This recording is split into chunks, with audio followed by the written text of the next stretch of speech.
Driving is actually a privilege, not a right.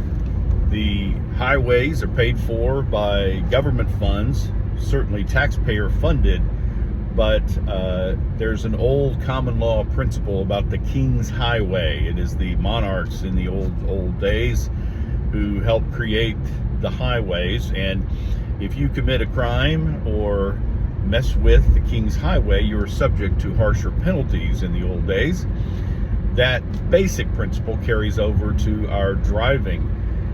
This is the state's highway, so it's not a privilege, or it's not a right, it's a privilege. That means you can be asked to get a license, you can be subject to other laws that pertain to the highway, and one of the roles of police officers is to guard the King's Highway, so to speak, to make sure the laws are being upheld, and they can enforce those laws through various means.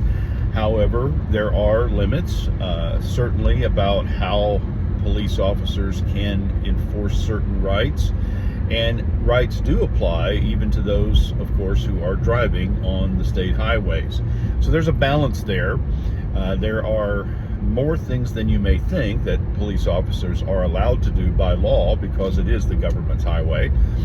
But there are some rights that you can exercise too. We're going to take a look at things like the limits of individual rights when it comes to being subject to certain government entities like police and the highways and things like that this week. Enjoy it.